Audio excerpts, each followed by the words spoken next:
Siapa di dalam hatimu yang nyata? Allah kah atau dirimu yang nyata di hatimu? Bila yang nyata di hatimu hanyalah dirimu, maka dirimu itulah iblis dan setannya. Maka perangilah ia dengan apa? Dengan tiadakan dirinya di hatinya. Itulah perang akbar. Itulah perang suci untuk memerangi salib-salib yang ada di hati kita ini. Bukan perang salib-salib yang di luar itu. Jadi maknanya perang-perang salib yang di luar itu adalah kiasan. Contoh, misal yang ada di hati kita, sesungguhnya perang salib itu ada di setiap hati manusia. Alhamdulillahirabbil alamin. Inilah bukti bahwa Al-Quran itu bukan dongeng, tapi petunjuk yang nyata, yang kejadiannya, semuanya yang ada di dalam Al-Quran itu hak terjadi saat ini pada tiap-tiap diri manusia. Ada manusia yang menjadi umatnya Nabi Lut. Ada manusia yang menjadi golongan bapaknya Nabi Ibrahim. Apa buktinya? Padahal itu cerita lalu. Cerita masa lampau. Bila ini dianggap Al-Quran ini hanya dianggap cerita masa lalu, berarti ini kan dongeng. Berarti ini kan hanya sejarah saja, cerita saja, tanpa kenyataan. Alhamdulillahirabbil alamin. Apa buktinya bahwa ceritanya kaumnya Nabi Lut itu memang benar-benar terjadi saat ini? Bukan dulu saja, saat ini pun terjadi, besok pun juga terjadi. Apa buktinya? Coba hayati, tafakuri, masuklah ke dalam diri Anda, pahami. Diceritakan kaumnya Nabi Lut itu secara syariatnya, yakni cinta dengan sejenisnya. Laki-laki suka-sukaan menikah dengan laki-laki, berzina dengan laki-laki. Perempuan berzina dengan perempuan, itu lambang syariatnya. Tapi lambang hakikat sejatinya ada pada tiap-tiap diri manusia. Kapan? Ya sekarang. Inilah bukti yang hak bahwa manusia selama ini lebih cinta kepada ciptaan Tuhan daripada cinta kepada yang menciptakannya. Berarti cintanya kan cinta sejenis. Sejenis apa? Sejenis makhluk. Kita hanya cinta kepada kemakhlukan kita sendiri. Otomatis kita cinta kepada makhluk-makhluk yang lain. Cinta kepada wanita. Cinta kepada tahta. Cinta kepada ilmu. Cinta kepada amal. Cinta kepada gemerlapnya dunia. Cinta kepada urusan-urusan dunia. Ini kan sejenis. Jadi secara hakikatnya, jadi secara di sisi Allah itu juga sama dengan kisahnya Nabi Lut. Berarti kita selama ini pun juga menjadi umatnya Nabi Lut yang cinta kepada sejenisnya. Apa? Selain Allah. Ini bukti yang nyata. Nyata sudah kebenaran Al-Quran.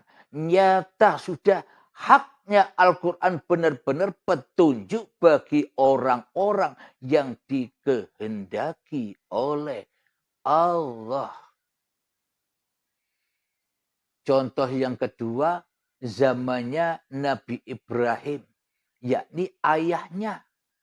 Dikisahkan ayahnya itu salah seorang pembuat patung, pembuat berhala, pembuat arca.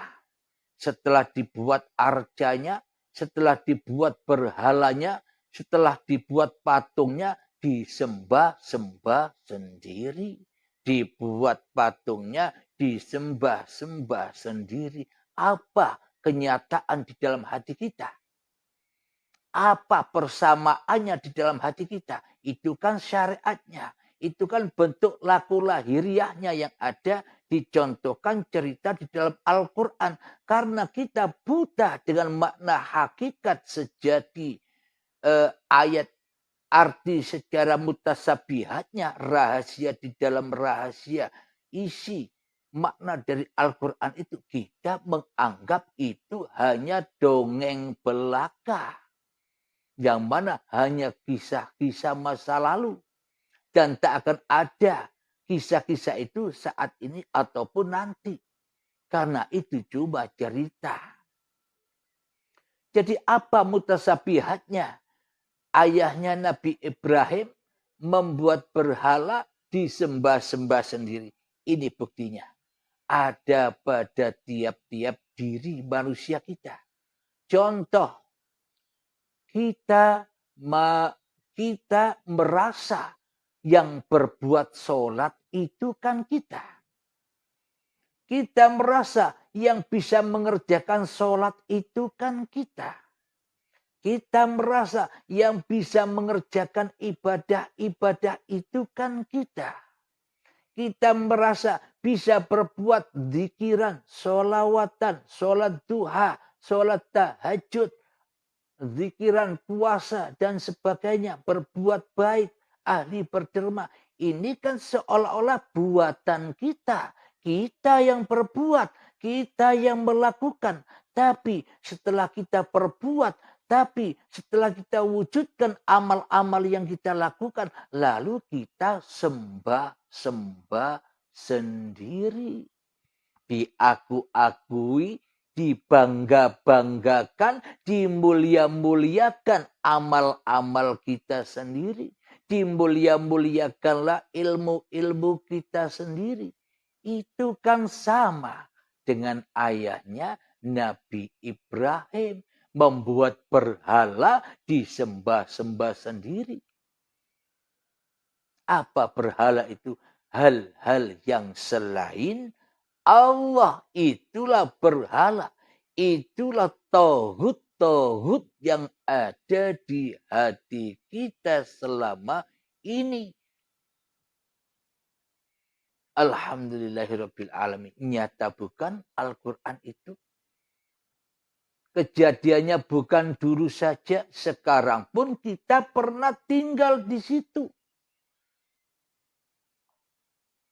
Contoh lagi yang ketiga, umatnya Nabi Muhammad sebelum Nabi Muhammad diutus menjadi nabi, Nabi berkumpul dengan orang-orang kaum Quraisy, orang-orang jahiliyah, zaman jahiliyah.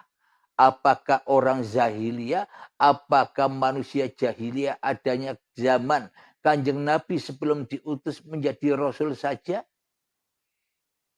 Kalau kita menyangka orang jahiliyah adanya dulu, ini kan juga dongeng-dongeng saja cerita Al-Quran ini bagi kita selama ini. Jadi apa buktinya? Bahwa kaum jahiliyah pun juga sudah ada di dalam tiap-tiap hati manusia. Kapan? Ya saat ini. Hak adanya. Apa buktinya? Bila yang wujud di hati kita selain Allah, itulah kaum jahiliyah. Itulah kaum kafirin, itulah kaum murtadin. Orang-orang yang murtad kepada Tuhan yang telah menciptakan dirinya. Karena orang-orang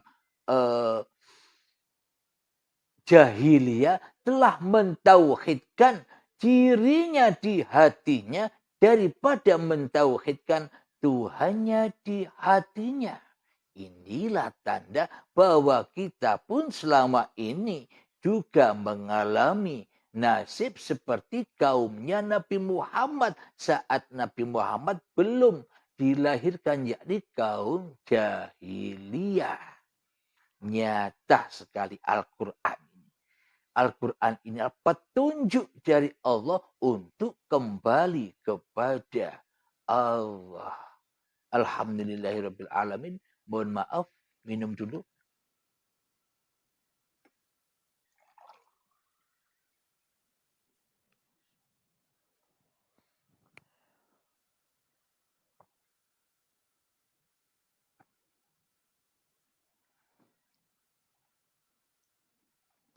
Alhamdulillahirabbil alamin. Sama halnya cerita tentang surga dan cerita tentang neraka. Sebelum saya buka Al-Qur'annya, mari kita simak perjalanan junjungan kita Kanjeng Nabi Muhammad sallallahu alaihi wasallam saat mi'raj kepada Allah. Sebelum Kanjeng Nabi Muhammad bertemu Allah, sebelum Kanjeng Nabi Muhammad menghadap kepada Allah di dalam perjalanan mi'raj, kan Kanjeng Nabi Muhammad sudah ditunjukkan adanya neraka. Kan Nabi Muhammad ditunjukkan dengan adanya surga, adanya neraka dan surga itu nanti apa sekarang? Sejak zaman dahulu, zamannya Nabi Adam, surga dan neraka itu sudah ada. Di mana? Di tiap-tiap hati manusianya. Bisa dipahami? Logika bukan? Tapi persangkaan kita semua seolah-olah neraka dan surga itu adanya nanti. Berarti iman kita dengan imannya para nabi, dengan imannya Kanjeng Nabi Muhammad, dengan kisah-kisahnya bahwa Kanjeng Nabi Muhammad sudah menyaksikan neraka yang menyala-nyala dan sudah menyaksikan surga saat Nabi Muhammad masih hidup. Berarti selama ini kan beda Tuhan dengan Nabi Muhammad. Berarti kita semua selama ini kan beda akidah dengan Nabi Muhammad. Coba dihayati. Jika neraka surga itu kejadiannya nanti, berarti kita bukan umatnya Nabi Muhammad. Karena beda sejarah perjalanannya. Jadi untuk apa Kanjeng Nabi Muhammad itu diciptakan? Nabi Muhammad diciptakan untuk contoh seluruh manusia. Agar manusia mencontoh perjalanan-perjalanan Kanjeng Nabi Muhammad.